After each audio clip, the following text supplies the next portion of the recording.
Allahu Akbar, Allahu Akbar, Allahu Akbar, Allahu Akbar, Allahu Akbar, Allahu Akbar, Allahu Akbar, Allahu Akbar, Allahu Akbar, Allahu Akbar. Alhamdulillah, Alhamdulillahirrahmanirrahim, alladzi khalaqal mauta wal hayata liyabluwakum ayyukum ahsanu amala wa huwal azizul ghafur. Asyhadu an la ilaha illallah wahdahu la syarika lah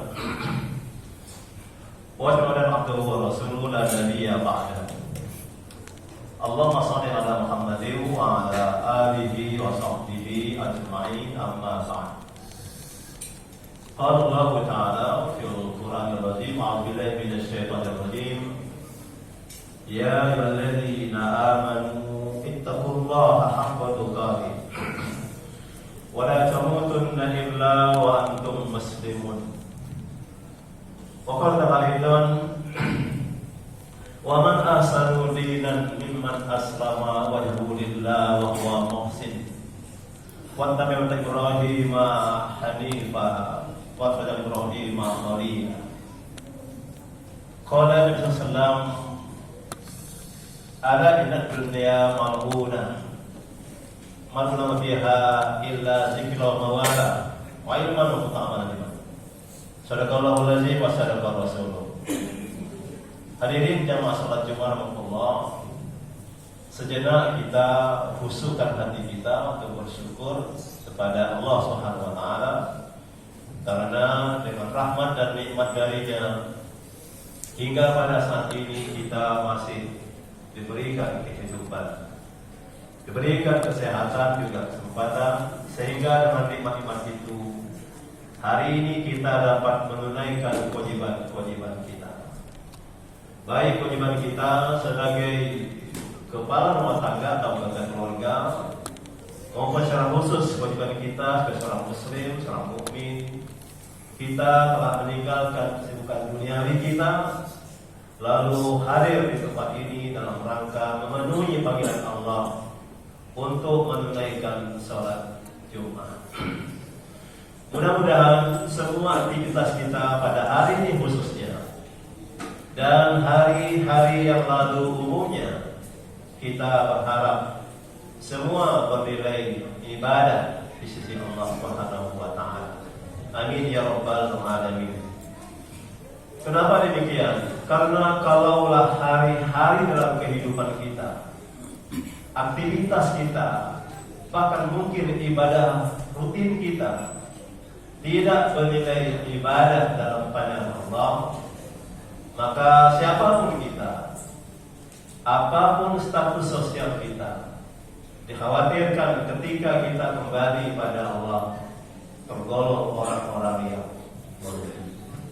Oleh karena itu, mari kita jadikan kehidupan yang singkat ini sebagai kesempatan untuk kita meningkatkan kualitas iman kita, meningkatkan kualitas ibadah kita, juga tidak kalah penting meningkatkan kualitas hubungan muamalah kita.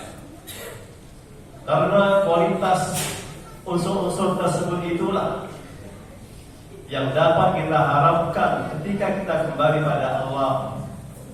Dia menjadi wasilah bagi kita untuk dinilai sebagai hambanya yang bertakwa. Manakala Allah sudah menilai kita sebagai hambanya yang bertakwa, maka kita termasuk orang yang dijanjikan oleh Allah untuk dimuliakan di sisi Allah Subhanahu wa taala.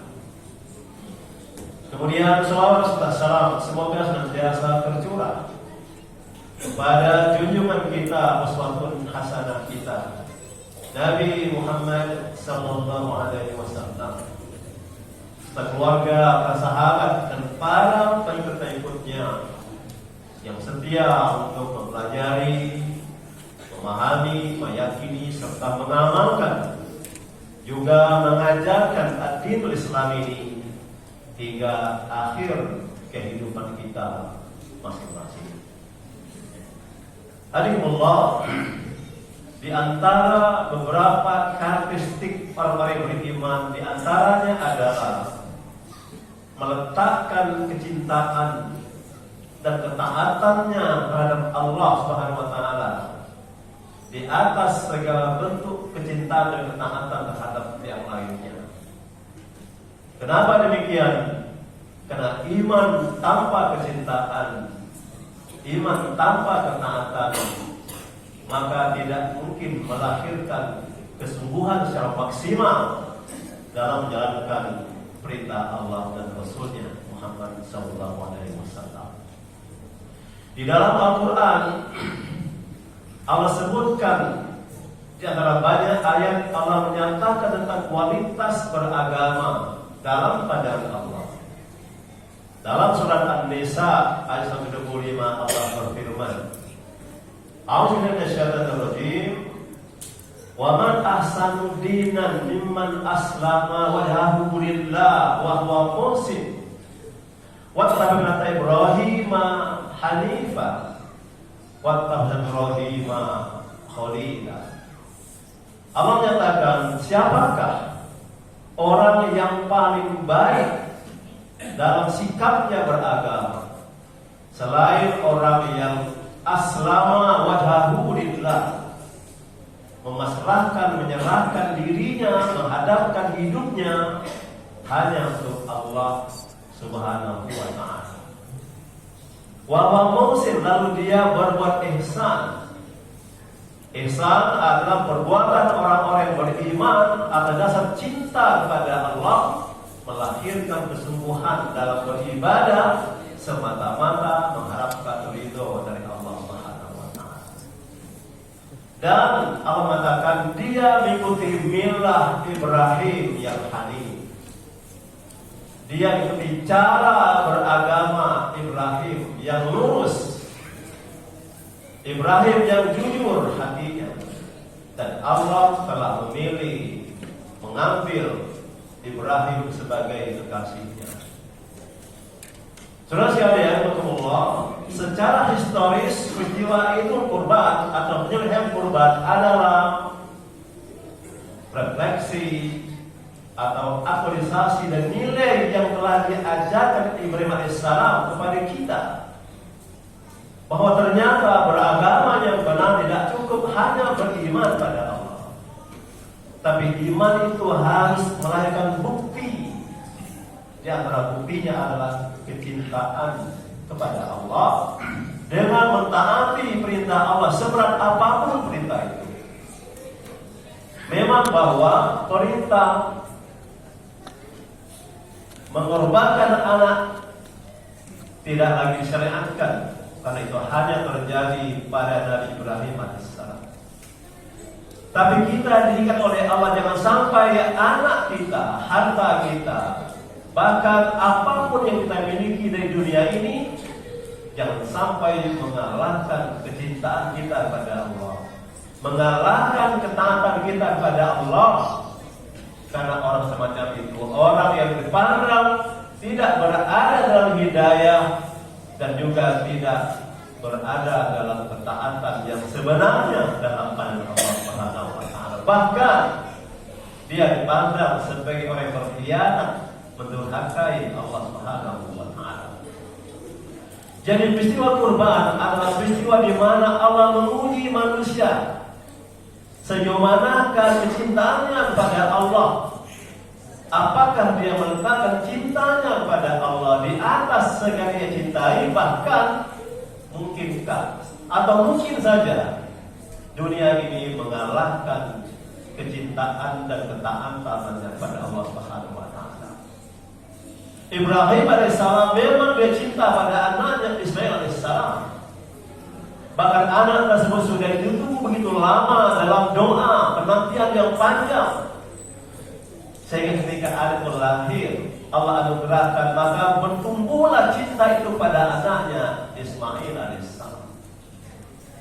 Saat cinta itu tertumbuh pada anaknya, maka datanglah perintah Allah agar dikorbankan anaknya. Karena Allah ingin menguji hambanya bernama Ibrahim alaihissalam, sejauh manakah kecintaan Ibrahim ini bagi hambanya. Apakah cintanya dikalahkan oleh anaknya? Nampaknya Ibrahim membuktikan iman dan kecintaannya itu tetap kepada Allah SWT. Lalu Allah gantikan korban itu dengan seekor domba. Hari pula kita tidak diperintah mengorbankan anak kita, tapi Allah ingatkan kita jangan sampai anak-anak kita, harta kita melalaikan kita dari mengingat Allah, melalaikan kita dari mentaati perintah Allah Subhanahu wa Ta'ala. Karena kalau itu terjadi, maka dia dipandang tadi berkhianat kepada Allah Subhanahu wa Ta'ala. Pada Allah sudah ingatkan, ya ayyuhalladzina amanu la takhunullaha war rasul wa takhunu amanatikum wa antum ta'lamun wa'lamu annama amwalukum wa auladukum fitnah wa anna Allaha indahu ajrun azim. Wahai orang-orang yang beriman, kata Allah, jangan kamu mengkhianati Allah, jangan kamu mengkhianati Rasul, jangan pula kamu mengkhianati apa-apa yang telah diamanahkan oleh Allah kepada kamu, sedangkan kamu tahu. Ketahuilah bahwa, kata Allah, bahwa harta-hartamu, anak-anakmu adalah ujian keimanan bagimu. Dan Allah mengatakan bahwa di sisi Allah lah pahala yang besar. Karena faktanya begitu banyak manusia rusak keimanannya kepada Allah, lalai ibadahnya kepada Allah, karena dia telah meletakkan cintanya kepada dunia ini, kepada anaknya, kepada keluarganya, kepada jabatannya, sampai dia melalaikan mentaati perintah Allah Subhanahu wa Ta'ala. Padahal sesungguhnya orang yang beriman meletakkan 3 hal penting di atas segala sesuatu yang dicintai, kepada Allah, kepada Rasulullah, juga kepada kesungguhan dalam menjalankan perintah-perintah Allah Subhanahu wa Ta'ala. Allah menyatakan, qul in kuntum tuhibbunallaha fattabi'uni yuhibbukumullah wa yaghfir lakum dzunubakum wallahu ghafurur rahim. Allah mengatakan, katakan wahai Muhammad, lalu Allah berfirman dalam perintah itu, jika kamu benar-benar cinta pada Allah, maka ikutilah aku, kata. Kalau kamu ikuti aku, maka sebenarnya Allah akan mencintai kamu, Allah akan mengampuni dosa-dosamu, Allah Maha lagi Maha Penyayang. Jadi sebenarnya setiap yang beriman berpotensi untuk mendapatkan kecintaan dan ampunan dari Allah, manakala dia meletakkan kecintaan pada Allah, Rasulullah, dan menjaga perintah agama ini di atas segala kecintaannya terhadap dunia ini. Rasulullah SAW menyatakan, ada inna dunya mal'unah man ma fiha illa zikrillah wa mawala wa ilman wa muta'alliman. Lalu mengatakan, ketahuilah oleh kamu bahwa dunia itu bisa mendatangkan laknat, dan apa saja isi dunia ini bisa mendatangkan laknat, kecuali, kata Nabi, orang yang ingat kepada Allah, kecuali orang menjadikan dunia ini sebagai wasilah, sebagai jalan untuk dia taqarrub ila Allah Subhanahu wa Ta'ala. Jadi sebenarnya dunia ini adalah sarana, dunia ini adalah alat untuk kita mendekatkan diri kepada Allah Subhanahu wa Ta'ala. Harta, jabatan, kekuasaan, kekayaan sesungguhnya mendatangkan laknat dari Allah manakala dia menjauhkan seorang itu dari Allah Subhanahu wa Ta'ala. Manakala dunia ini membuat dia ingkar pada Allah, membelakangi perintah Allah, bermaksiat pada Allah, dia akan mendatangkan bencana disebabkan apa yang dia cintai itu. Pada Nabi dalam hadis yang lain menyatakan, kullu ummati yadkhuluna jannah illa man aba. Qila wa man ya'ba ya Rasulullah? Qala man ata'ani dakhala jannah wa man asani faqad aba.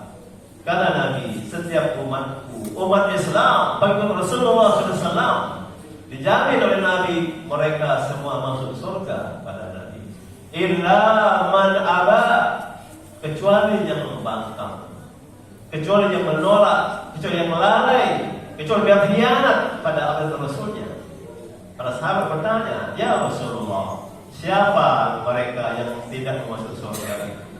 Nabi mengatakan, man ata'ani dakhala al-jannah wa man asani faqad aba. Siapa yang mentaati aku, kata Nabi, itulah orang yang mau masuk surga. Dan siapa yang bermaksiat kepadaku, itulah orang yang menolak untuk masuk ke dalam surga.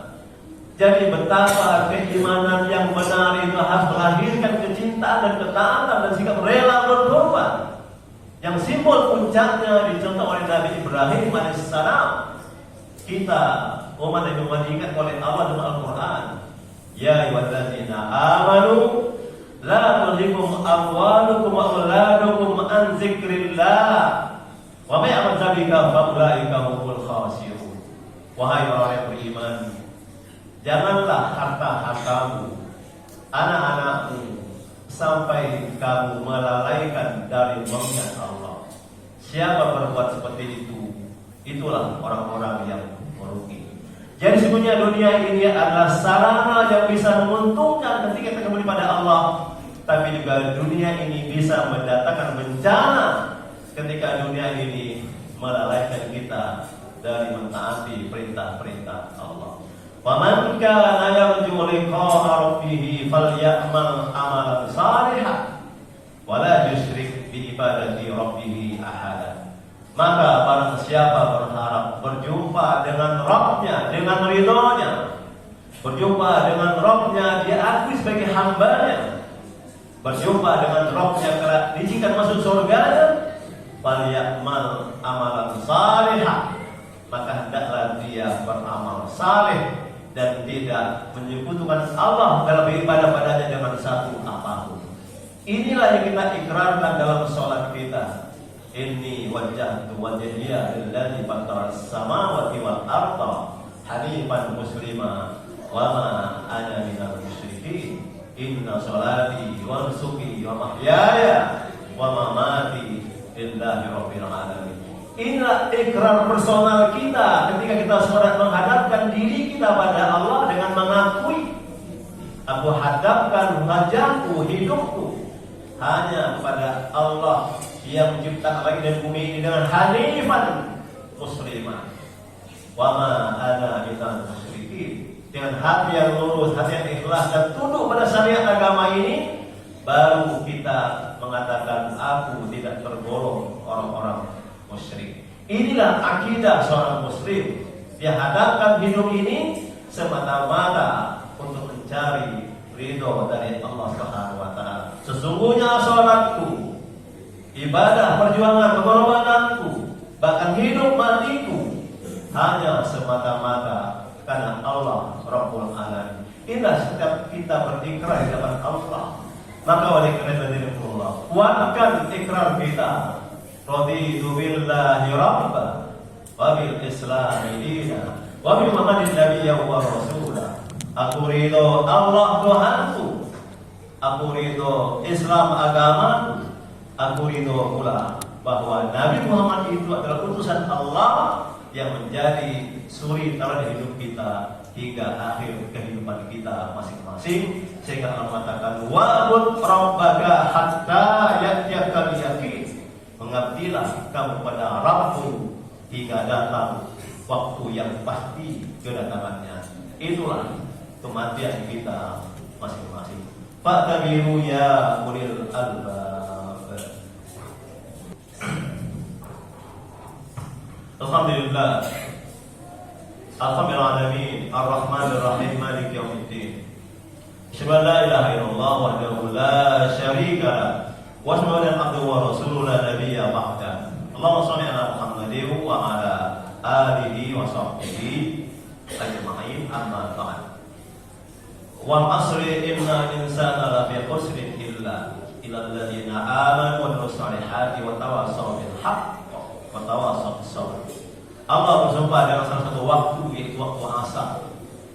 Demi waktu asar, Asar adalah waktu sebelum datangnya maghrib. Maghrib adalah awal malam, identik dengan kesulitan kegelapan. Sebelum waktu itu datang, kita diingat oleh Allah. Sebelum kematian itu datang, kita ingat kepada Allah. Setiap manusia berada dalam kerugian, kecuali orang-orang yang beriman, orang yang beramal saleh, orang-orang yang selalu berwasiat tentang kebenaran agama ini, dan semua itu ia payungi dengan kesabaran.